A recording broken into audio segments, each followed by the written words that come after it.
जो कि सनातन की बात करते हैं, सनातन की कथाएं करते हैं, सनातन किस प्रकार से रहे उसकी व्यवस्था करने की कोशिश करते हैं, मंदिरों का रखरखाव करते हैं, उन लोगों को चिंता हुई है।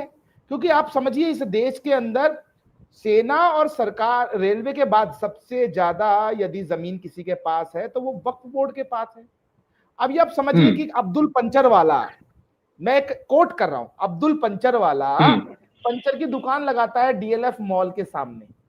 अब वो डीएलएफ मॉल के सामने पंचर की दुकान लगाता है और वो एक दिन जोश जोश में वक्फ कार्यालय जाता है और वो कहता है मेरे तो दादा जान के दादा जान ने इस जमीन को वक्फ कर दिया था और मैं आज उसकी अनुशंसा करता हूं, मैं इसको वक्फ करता हूं, वो मेरे दादा जान की जमीन थी। तो भैया वक्फ बोर्ड कहता है हाँ ये आपके दादा जान की जमीन थी, कोई कागज दिखाए बिगर, कोई सबूत दिए बिगर यदि अब्दुल पंचर वाले ने कह दिया तो वो डीएलएफ मॉल जो है वो वक्फ की जमीन हो गया, वो वक्फ हो गया। और वक्फ बोर्ड उसमें नोटिस कर देगा और रेवेन्यू को नोटिस कर देगा कि भैया अब ये जमीन हमारी है, इसको आप ट्रांसफर नहीं कर सकते, बेच नहीं सकते, खरीदवा नहीं सकते हैं, बात खत्म हो जाती है। और जब डीएलएफ के मालिक को ये पता चलता है तो वो दौड़ता है कहां, वो वक्फ के कार्यालय में ही दौड़ेगा, वक्फ के कार्यालय में दौड़ेगा, वहां पे जो मौलवी बैठे हैं उनके सामने अपने कागज प्रोड्यूस करेगा, उन्हीं का वकील जो है वहां पर बैठकर उनसे जिरहा करेगा और अंत में जाकर वक्फ कह देगा नहीं ये जमीन हमारी है, बात खत्म। तो उस देश के कानून में कोई चैलेंज नहीं हो सकती। तो आप समझिए इस प्रकार की जब कालाबाजारी चल रही हो तो इस देश के अंदर सनातन बोर्ड की अत्यंत आवश्यकता है। इस देश के 100 करोड़ जो हिंदू हैं, सनातनी हैं, उनकी बात कहने वाला भी कोई बोर्ड होना चाहिए ना भैया। हमारे पैसे से आप सब्सिडियां दे रहे हैं, हमारे मंदिरों के चंदे से आप ज़कात इनको आप आटा चावल चीनी सब दे रहे हैं, इनको आयुष्मान योजना का फायदा मिल रहा है, इनको आवास योजना मिल रही है, वो किसके पैसे से मिल रही है? हम लोग के पैसे से मिल रही है ना, जो हम लोग इकट्ठा करके पैसा टैक्स को देते हैं गवर्नमेंट को। तो मतलब इस देश में हम टैक्स भी देंगे, फिर हमारी जमीनों पे कब्जा भी होगा, ये तो नहीं चलने वाला। और मैं बिल्कुल, लेकिन सूर्या मैथिली जी ये बताइए, नहीं सूर्या मैथिली जी ये बताइए कि जिन प्रावधानों का वक्फ बोर्ड में आप जिक्र कर रहे हैं, जो नया संशोधन आ रहा है जिसमें किसी भी जमीन को क्लेम कर देते थे वक्फ बोर्ड के लोग कि नहीं ये जमीन वक्फ बोर्ड की है, वो प्रावधान तो हटाया जा रहा है, अब तो डीएम के हाथ में रहेगा, तो शक्तियां तो कम की जा रही हैं।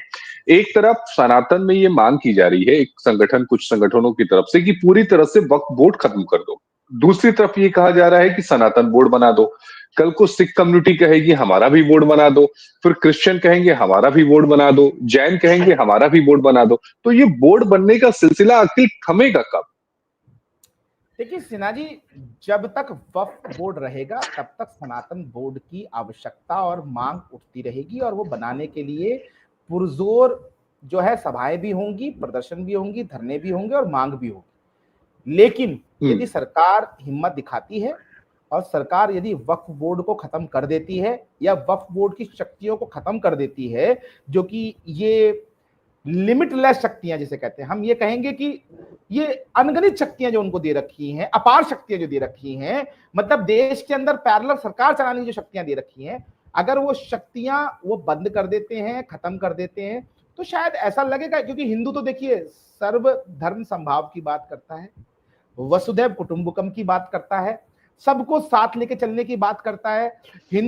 अगर 50 हिंदू हैं और वहां पे 2 मुसलमान हैं तो वो सबसे ज्यादा सुरक्षित यदि कोई है तो वो 2 मुसलमान रहते हैं। लेकिन इससे उलट कहीं 100 मुसलमान होते हैं और वहां 2 हिंदू होते हैं तो वो बेचारे कन्वर्ट होकर मुसलमान बन जाते हैं, ये स्थिति है।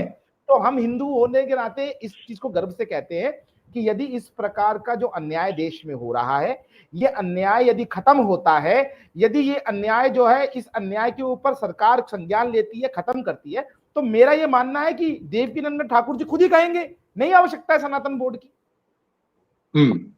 जी नहीं, लेकिन आपको नहीं लग रहा है कि जो कवायद है, हमें कवायद वक्फ बोर्ड को खत्म करने के लिए करनी चाहिए थी कि अगर ठीक है भाई, अगर अच्छा नहीं लग रहा है तो वक्फ बोर्ड को सरकार के पास कुछ ऐसी योजनाएं हैं कि सरकार उसको कंट्रोल करे। सनातन बोर्ड बनाने का मतलब ये हो जाएगा कि आप दूसरे बोर्ड्स को, यानी दूसरे धर्मों के बोर्ड्स को भी प्रकाश में आने के लिए एक आप रास्ता दिखा देंगे।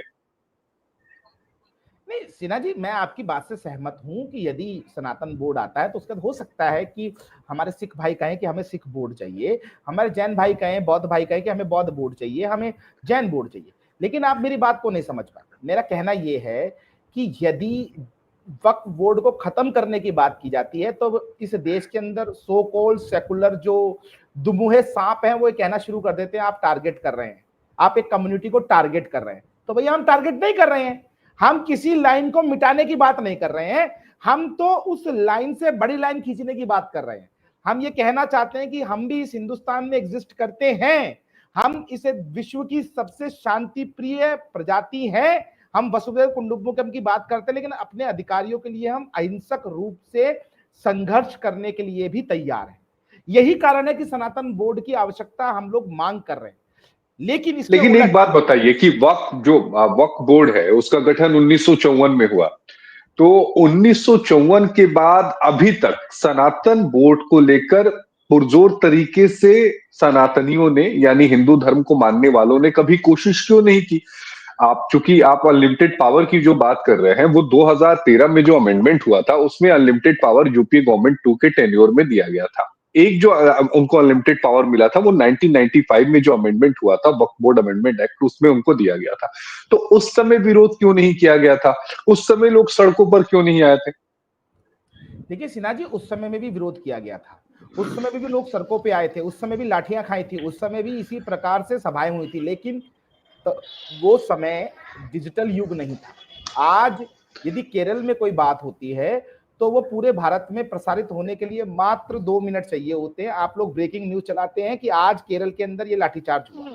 यदि बिहार के किसी सुदूर प्रांत के अंदर सुदूर गांव में कोई भी अन्याय होता है तो उसको आप ब्रेकिंग न्यूज के रूप में राष्ट्रीय पटल पर विद इन 2 और 3 मिनट्स में आ जाता है। तो ये संचार क्रांति की वजह से अब आपको ये दिख रहा है कि ये प्रदर्शन हो रहे हैं, धरने हो रहे हैं। एक बात और मैं आपको कहना चाहता हूं, आप मुझे ये बताइए 2014 से पहले तो इस देश के अंदर आंशिक इस्लामीकरण तो हो ही चुका था। आप मुझे बताइए नहीं, ना। ये मैं कैसे कह दूं?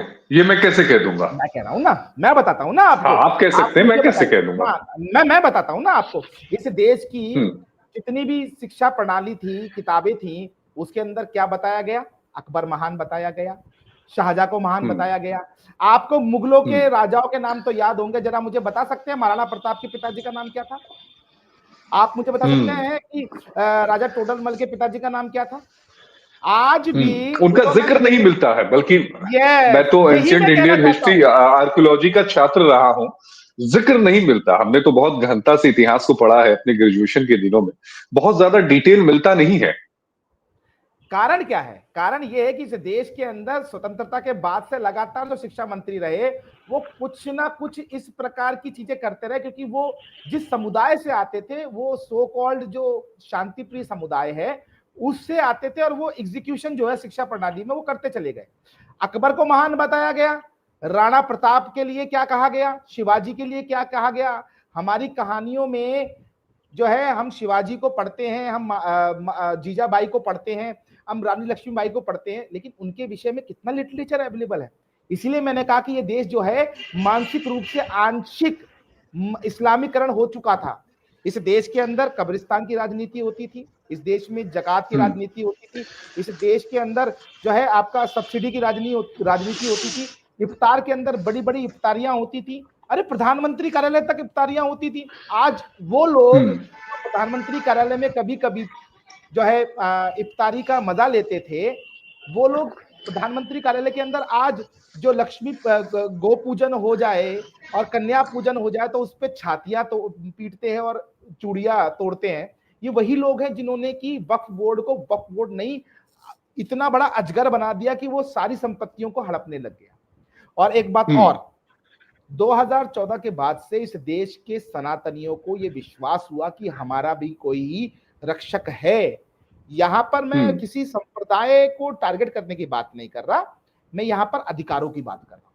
आप मुझे बताइए, हम्म। सबका साथ, सबका विकास, सबका विश्वास और सबका प्रयास, ये कहने वाला हम्म। कौन? नरेंद्र मोदी। उन्होंने ठोक के कहा मंच से कि मेरे लिए धर्म के आधार पर मैं राजनीति नहीं करता, उन्होंने साफ बोला। लेकिन हम्म। उससे पहले के प्रधानमंत्री मनमोहन सिंह जी, क्या कहा था उन्होंने इस देश के संसाधनों पर पहला अधिकार यदि किसी का है तो वो मुसलमानों का है। जब इस देश का प्रधानमंत्री यासीन मलिक जैसे आतंकवादी हत्यारे के साथ बैठकर चाय पीता है, उसको गिफ्ट देता है, उसको